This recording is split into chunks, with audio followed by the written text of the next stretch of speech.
अब जैसे इससे पहले हमने कंपाउंडिंग एंड डिस्पेंसिंग के डिफिनेशंस के बारे में पढ़ा था, ठीक है, जहाँ से आपको कंपाउंडिंग और डिस्पेंसिंग क्लियर होना चाहिए। तो कुछ गाइडलाइंस हैं हमारे साथ, general guidelines for compounding and dispensing, कि आपने कंपाउंडिंग एंड डिस्पेंसिंग को परफॉर्म करने के दौरान कौन से गाइडलाइंस को जो है फॉलो करना है।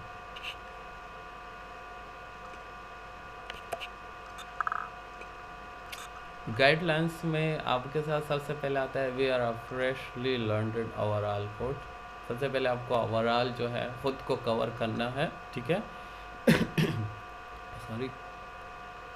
क्योंकि हमारे साथ जो केमिकल्स मटेरियल्स वगैरह है वो आपके स्किन को, आपके कपड़ों को, क्लॉथ वगैरह को जो है ख़राब कर सकते हैं। मे बी आपके लिए टॉक्सिक हो आपके स्किन्स लेवल पर कपड़ों के लिए, ठीक है। तो इस वजह से जो है सबसे पहले आपको ओवरऑल जो है वो कोट वगैरह जो है वो पहनना होगा, फ्रेशली लॉन्ड्रेड जो होगा, ठीक है, साफ़ सुथरा। सेकंड पॉइंट आपके साथ आता है dispensing bench equipment and container must be clean. आपका जो डिस्पेंसिंग बेंच है, मतलब जिस बेंच पर जो आप पेशेंट्स के सामने जो है वो मेडिसिन रख रहे हो, तो उस पर कुछ एक्स्ट्रा और चीज़ें नहीं होनी चाहिए, सिर्फ मेडिसिन ही जो है वो सिंपली उसे प्रोवाइड होनी चाहिए। आपके इक्विपमेंट्स वगैरह जो है वो क्लीन होना चाहिए, कंटेनर्स वगैरह जो है वो आपके प्रॉपरली क्लीन होने चाहिए, ठीक है।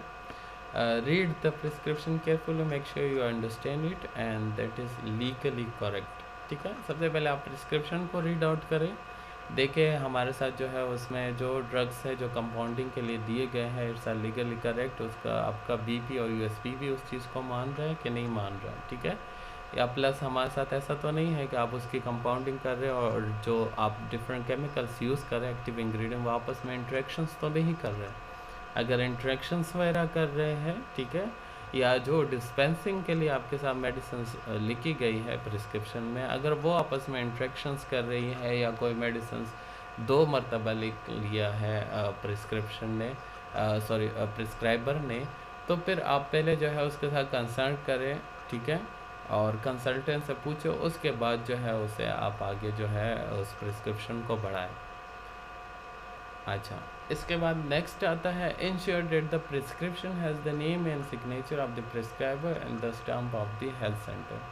अब जो प्रिस्क्रिप्शन है हमारे यहाँ, तो उस पर नेम एंड सिग्नेचर प्रिस्क्राइबर का, जो डॉक्टर है जिसने प्रिस्क्राइब किया है उसका नेम भी होना चाहिए, सिग्नेचर्स भी होना चाहिए, और साथ में ये भी होना चाहिए जिस हेल्थ सेंटर से वो बंदा आया है, जिस हॉस्पिटल से आया है, सेंटर से आया है, उसका स्टाम्प भी होना चाहिए उस प्रिस्क्रिप्शन पर, तब जाके आगे जो है आपने उसे प्रोसीड करना है।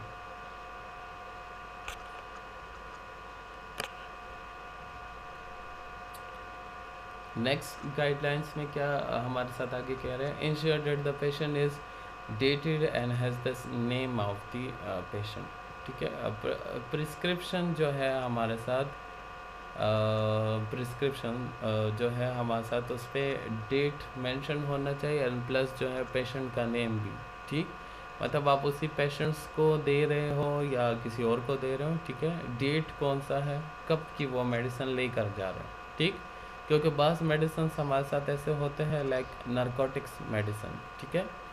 अगर फॉर एग्ज़ाम्पल आज का फॉर एग्ज़ाम्पल जो है डेट है लाइक मे बी 25 अप्रैल वगैरह कुछ इस तरह समझ लें, ठीक है, तो उस पर वही डेट लिखा हुआ है और वो उसी दिन पर आया हुआ है, ऐसा तो नहीं है कि वो सेकंड टाइम आपसे वही प्रिस्क्रिप्शन पे से लेकर जा रहा है।